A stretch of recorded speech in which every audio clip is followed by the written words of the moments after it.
The flight was crowded, the hum of the engines blending with the low chatter of passengers. Among them sat Jacob, a single dad in his mid-30s, trying to calm his restless 6-year-old daughter Lily. She was wiggling in her seat, pulling at his sleeve, and squealing whenever anyone glanced their way. Jacob smiled, a little wary, and handed her a coloring book, hoping to keep her busy for the long flight ahead. Across the aisle, a man in an impeccably tailored suit leaned back in his seat, scrolling on his phone. He noticed Jacob struggling with the small backpack, the snacks, and Lily's endless questions. A smirk crossed his face. Some people shouldn't be allowed to fly. The man muttered loud enough for a few nearby passengers to hear. Look at him. Can't even handle a kid for a minute. Pathetic. Jacob ignored him, focusing instead on Lily, who had now discovered the plane's tiny window shades and was giggling as she made shadows on the wall. Minutes passed, and the suited man continued his low-level mocking, whispering rude comments, nudging his neighbor with a grin. Jacob felt the sting of embarrassment but refused to engage. He knew confrontation wouldn't help. He simply tightened his hold on Lily's hand and smiled, speaking softly to her about the clouds outside. Then the plane shuddered. A deep, alarming jolt rocked the cabin. The seatbelt signs flashed, and the captain's voice cut through the cabin speakers, tense and urgent.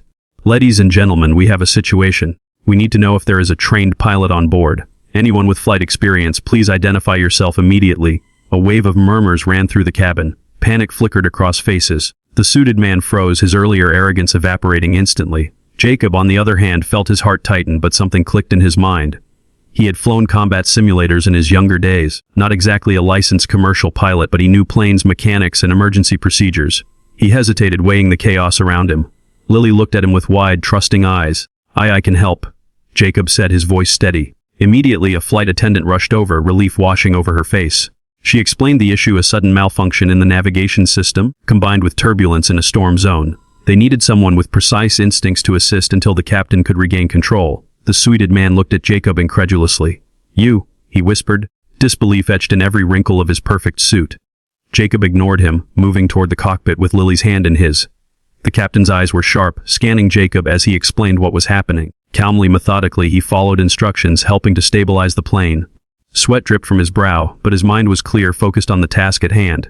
Back in the cabin, passengers were holding their breaths. Lily stayed close, her small hand clutched tightly in Jacob's. The suited man now seemed tiny, his previous confidence entirely gone. He had mocked a man he assumed was incapable of even keeping a child calm, and here Jacob was saving all of them. Minutes felt like hours. Then, slowly, the plane steadied. The turbulence eased. The warning lights dimmed, and the captain finally exhaled. "Thanks to you, sir, we've got it under control," the captain said, his voice a mix of relief and admiration. Jacob nodded, brushing the sweat from his forehead, and looked back toward the cabin. The suited man's face was red, a mix of embarrassment and awe. Other passengers began to clap quietly, then louder, some even standing. They weren't clapping just for the plane being safe. They were clapping for the courage, for the calm, for the father who had quietly done everything right while being mocked for it. Lily hugged him tightly, whispering, "You're my hero, Daddy." The suited man leaned toward Jacob, finally breaking the silence. I'm sorry, I didn't." Jacob smiled, squeezing Lily's hand. "It's okay," he said simply. No anger, no lectures. Just a quiet strength that seemed to ripple through the cabin. The rest of the flight passed without incident, but the atmosphere had changed completely. People who had glanced at Jacob with judgment now looked at him with respect, some even approaching him with heartfelt thanks.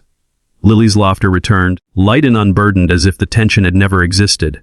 By the time the plane touched down safely, Jacob's quiet heroism had left a mark not just on the passengers, but on the suited man, on everyone who had witnessed it. Sometimes, the loudest voices aren't the ones that matter. Sometimes, it's the steady, patient, compassionate ones that change everything. And as they walked down the aisle, Lily skipping beside him, Jacob felt a small, quiet pride. Not in the recognition, not in the applause, but in the fact that he had been exactly who he needed to be when it mattered most.